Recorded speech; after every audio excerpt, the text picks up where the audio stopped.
Okay, तो आज हम पढ़ने वाले हैं फार्मास्यूटिक सब्जेक्ट का एक बेसिक टॉपिक प्रिस्क्रिप्शन एंड पोस्टोलॉजी। ठीक है, तो सबसे पहले what is prescription. Okay,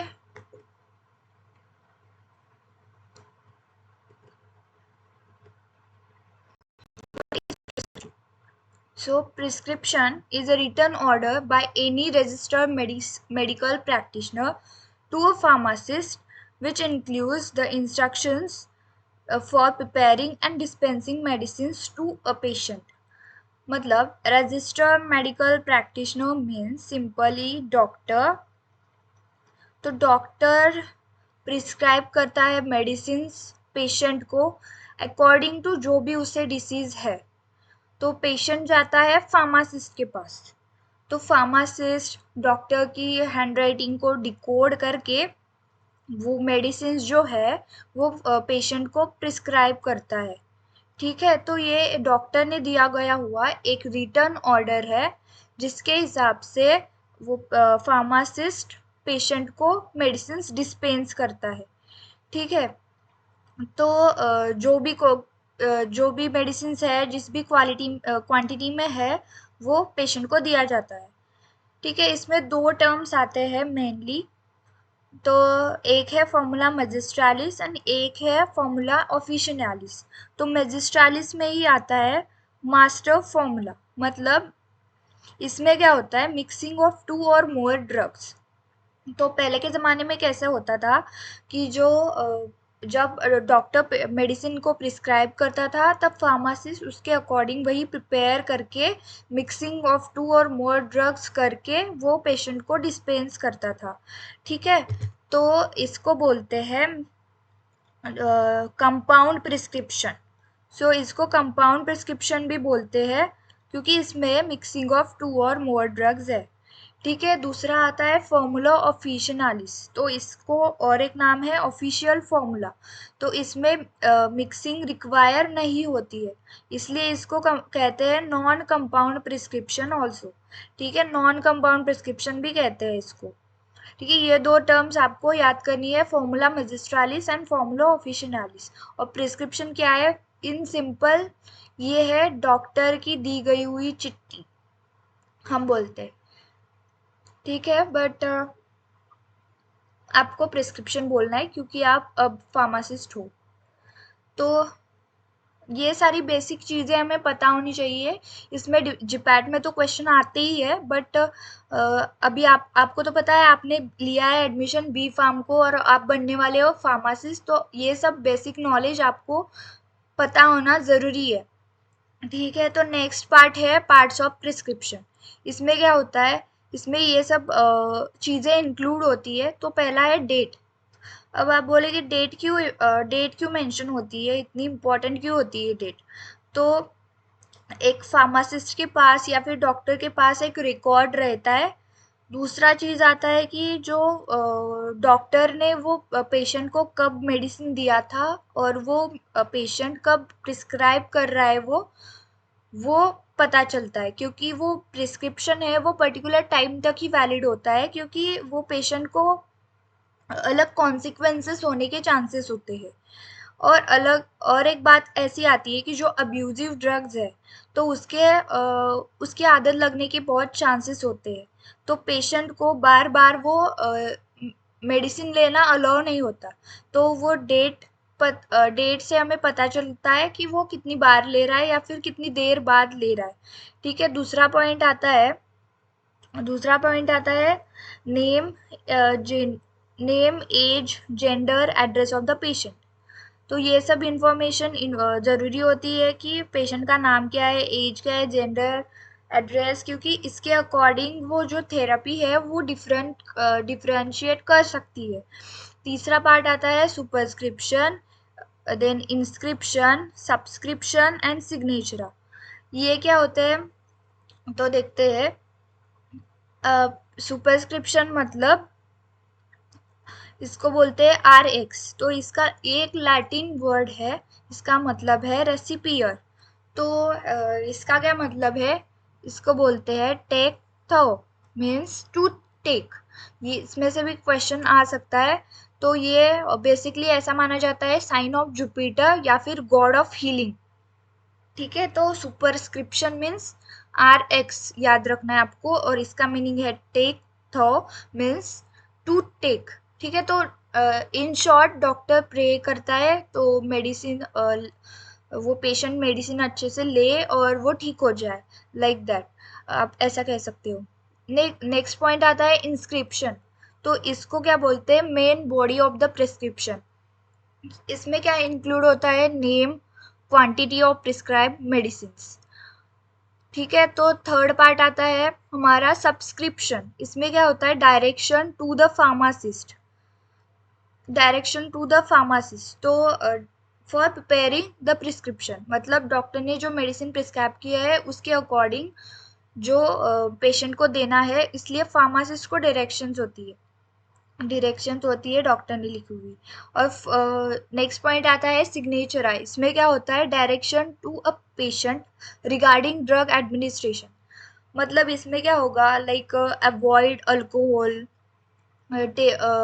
like medicine before meal लेनी है, आफ्टर मील लेनी है, कितनी टाइम लेनी है, 2 times a day, 3 times a day, like that. मतलब पेशेंट को डायरेक्शन दी जाती है रिगार्डिंग द ड्रग एडमिनिस्ट्रेशन।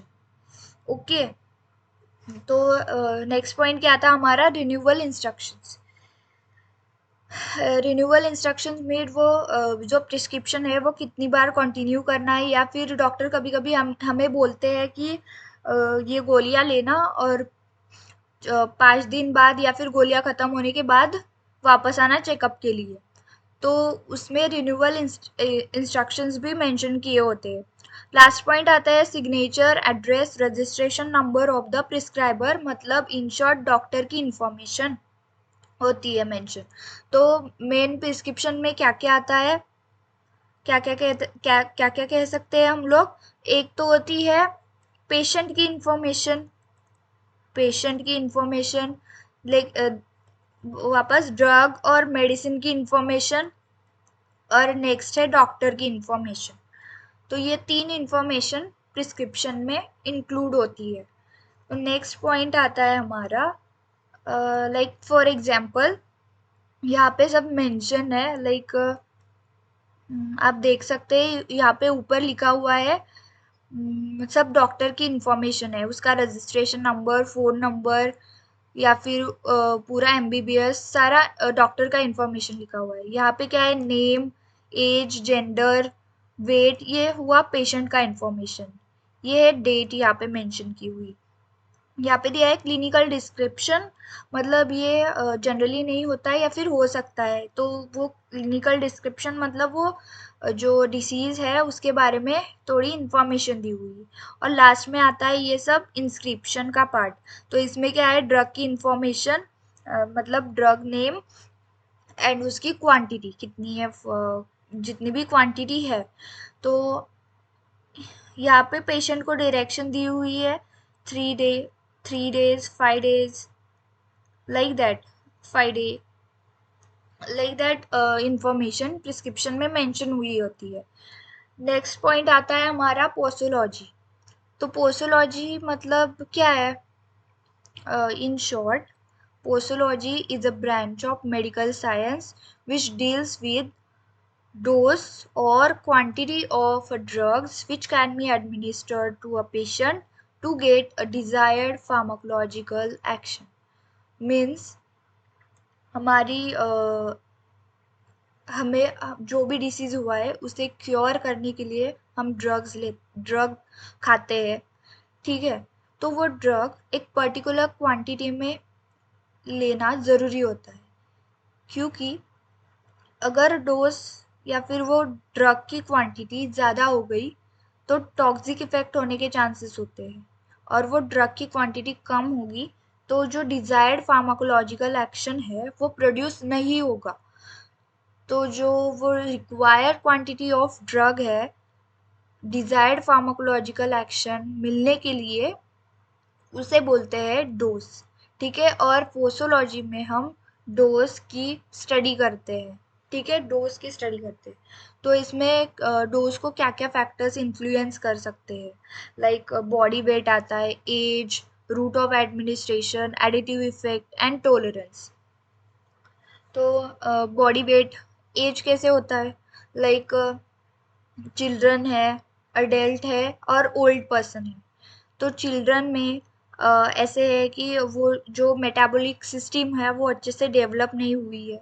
तो क्या होगा, अगर ड्रग दिया है तो वो अच्छे से मेटाबोलाइज नहीं होगा, तो वो अक्यूमुलेट हो जाएगा बॉडी में, तो टॉक्सिक इफेक्ट होने के चांसेस है। या फिर जो चिल्ड्रन है उनका ब्लड ब्रेन बैरियर अच्छे से डेवलप नहीं हुआ है, तो ड्रग ब्रेन वो ब्लड ब्रेन बैरियर क्रॉस करके ब्रेन को डैमेज कर सकती है, चांसेस है। या फिर ओल्ड पर्सन में कैसे होता है, उनकी समझ लो किसी की किडनी काम नहीं कर रही है अच्छे से, ठीक है, तो वो ड्रग एक्सक्रीट नहीं होगा, अगेन वो अक्यूमुलेशन होगा ड्रग का और टॉक्सिक इफेक्ट प्रोड्यूस करेगा। नेक्स्ट आता है रूट ऑफ एडमिनिस्ट्रेशन। इसमें एग्जांपल है, लाइक आप ले रहे हो ओरल और पैरेंटल रूट, ठीक है, तो आप टैबलेट ले रहे हो, एक आपने एक टैबलेट खाई, वो गई इंटेस्टाइन में, इंटेस्टाइन में से पोर्टल वेन से लिवर में गई और फिर एब्जॉर्ब हो गई, फिर ब्लड में एब्जॉर्ब हो गई, ठीक है, तो वो पहले जाएगी गैस्ट्रिक एनवायरनमेंट में जाएगी, वहाँ पे उसका डिग्रेडेशन पॉसिबल है, या फिर इंटेस्टाइन में एंजाइम डिग्रेडेशन पॉसिबल है, फिर वो लिवर में जाएगी तो फर्स्ट पास मेटाबॉलिज्म के वजह से और डिग्रेडेशन होना पॉसिबल है। तो इस तरीके से ड्रग हमारी डिग्रेड हो सकती है एब्जॉर्ब होने से पहले, तो वो डोज बढ़ा के देना पड़ेगा। और अगर हम पैरेंट्रल से ले रहे हैं ड्रग, तो वो डायरेक्टली जाएगा ब्लड में, तो डोज कम रिक्वायर है क्योंकि वो डिग्रेडेशन नहीं हो रहा है वहाँ पे। तो ऐसे सारे फैक्टर्स है। अब एडिटिव इफेक्ट और टॉलरेंस इफेक्ट आप कोलॉजी में अच्छे से पढ़ोगे, बट इन शॉर्ट आपको बताती हूँ। एडिटिव इफेक्ट मीन्स अगर दो ड्रग हम साथ में ले रहे हैं और उसका एक्शन बढ़ के आ रहा है, मीन्स जो इंडिविजुअल इफेक्ट है उससे ज़्यादा, अगर दोनों मिला के दे रहे हैं तो ज़्यादा इफेक्ट आ रहा है, तो उन दोनों ड्रग का डोज हमें कम करना पड़ेगा। नेक्स्ट आता है टॉलरेंस। तो टॉलरेंस में क्या, अगर हम रिपीटेटिव एडमिनिस्ट्रेशन कर रहे हैं ड्रग का, तो एक पॉइंट ऐसे आता है कि वो ड्रग का सैचुरेशन हो जाता है, एक्शन प्रोड्यूस नहीं होती है, तो डिजायर्ड फार्माकोलॉजिकल एक्शन मिलने के लिए हमें डोज बढ़ा के देना पड़ता है। तो ये सारे फैक्टर्स है जो डोज को इन्फ्लुएंस करते हैं, ठीक है। तो यहाँ पे बाद में एक सिंपल पॉइंट है जिस पे क्वेश्चन आने के चांसेस है, तो ये है डिफरेंट डिफरेंट फॉर्मूलाज। ये बहुत सिंपल सिंपल फॉर्मूलाज है, आपको याद करने हैं इस पे। एक तो ऐसे क्वेश्चन सॉल्व करने के लिए आता है, एक तो वो देंगे अडल्ट डोज देंगे, वो चिल्ड्रन की एज क्या है वो देंगे और आपको चाइल्ड डोज कैलकुलेट करने के लिए बोल सकते हैं। या फिर वो एक या फिर वो ऐसे दे सकते हैं कि यंग्स फार्मूला पहचानो करके, ये चार फार्मूला देंगे और यंग्स फार्मूला कौन सा है बताओ, ऐसे भी आ सकता है। तो ओवरऑल आपको ये सारे फॉर्मूलाज याद करने हैं और इस पे क्वेश्चंस इजी आते हैं तो मार्क्स मिल सकते हैं, ठीक है। तो फर्स्ट आता है यंग्स फॉर्मूला। ये किसके लिए है, जो चिल्ड्रन 12 इयर्स के अंडर है, ठीक है, उनके लिए। तो इसका फॉर्मूला क्या है, dose of a child is equal to age in years into adult dose upon 12 plus age in years, ठीक है।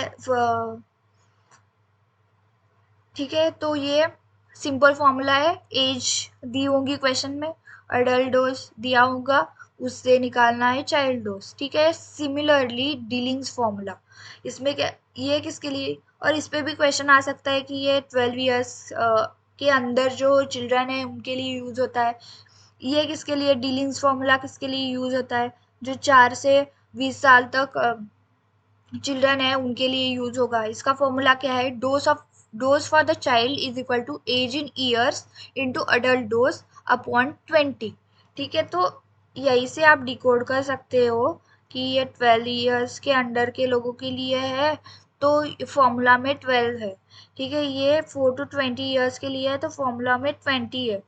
ठीक है, कॉलिंग्स फॉर्मूला का कोई ऐसा क्राइटेरिया नहीं है, इसका डायरेक्ट फॉर्मूला है dose for the child is equal to age in years plus 1 into adult dose upon 24।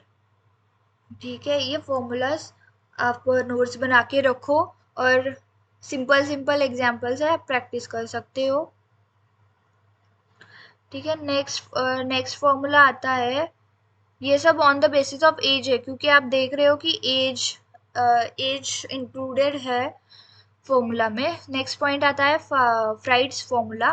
तो ये किन के लिए है, किन लोगों के लिए है, तो चिल्ड्रन अंडर 1 ईयर। ठीक है, 1 ईयर के अंदर जो बच्चे हैं उनके लिए फ्राइड्स फॉर्मूला यूज करते हैं डोज कैलकुलेशन के लिए। तो चाइल्ड डोज कैसे कैलकुलेट करेंगे, एज इन मंथ्स, क्योंकि वो 1 ईयर के अंदर है तो वो एज ऐसे दिया होगा आपको 9 मंथ्स 6 मंथ्स लाइक दैट। ठीक है, तो इसका फॉर्मूला है age in months into adult dose upon 150। Okay, next formula आता है बैस्टोडोज फॉर्मूला। इसमें आता है dose of a child is equal to age in years plus 3 into adult dose upon 30। ठीक है, नेक्स्ट आता है on the basis of body weight, क्योंकि मैंने आपको बताया था कि बॉडी वेट भी डोज को अफेक्ट करता है। तो ये इसका फॉर्मूला है क्लास फॉर्मूला। तो इसमें है dose for a child is equal to weight in KG, weight in KG into adult dose is equal upon 70। और इसका और एक फॉर्मूला है dose for child is equal to child weight in pounds into adult dose upon upon 150। तो अगर wait हम question में wait अगर हम केजी में दिया है तो हम डिवाइडेड बाय में 70 लेंगे, और अगर वेट पाउंड्स में लिखा है तो हम 150 लेंगे। तो child weight in KG into adult dose upon 70 और child weight in pound into adult dose upon 150। ठीक है, और लास्ट हमारा फॉर्मूला आता है on the basis of body surface area. ठीक है, तो बॉडी सरफेस एरिया चाइल्ड का कम होता है, इसके बेसिस पे हम डोज कैलकुलेट करेंगे। Dose of the child is equal to body surface area of child in meter squares. ठीक है, मीटर स्क्वायर ये याद रखना है क्योंकि क्वेश्चन में भी सेंटीमीटर स्क्वायर दे सकते हैं आपको फंसाने के लिए, तो उसको कन्वर्ट करना पड़ेगा मीटर स्क्वायर में। और दूसरा आता है एडल्ट डोज। एक्चुअली इसमें बहुत स्ट्रेट फॉरवर्ड क्वेश्चन आते हैं, इतना ज़्यादा डिफिकल्ट नहीं आता, इसलिए बोल रही हूँ आप ये सारे फॉर्मूला याद करो और एक दो क्वेश्चन सॉल्व करके देखो इसका। ठीक है, नेक्स्ट मतलब body surface area of a child into adult dose upon body surface area of adult. तो body surface area of adult normally होता है 1.73 मीटर स्क्वायर। ये क्वेश्चन में दिया होगा या फिर आपको याद करके जाना पड़ेगा, तो अभी याद करो 1.73 meter square body surface area of adult. ठीक है, body surface area of child आपको क्वेश्चन में दिया होगा, अडल्ट डोज भी क्वेश्चन में दिया होगा। ठीक है, उससे हमें डोज ऑफ चाइल्ड कैलकुलेट करना है। ठीक है, तो यही था आज का टॉपिक। आई होप सबको अंडरस्टैंड हुआ होगा। ठीक है, तो अच्छे से करना प्रिस्क्रिप्शन और पोसोलॉजी, इसमें से क्वेश्चन आने के चांसेस है और इसमें से इजी क्वेश्चंस आते हैं तो आप इजीली मार्क्स गेन कर सकते हो। ठीक है,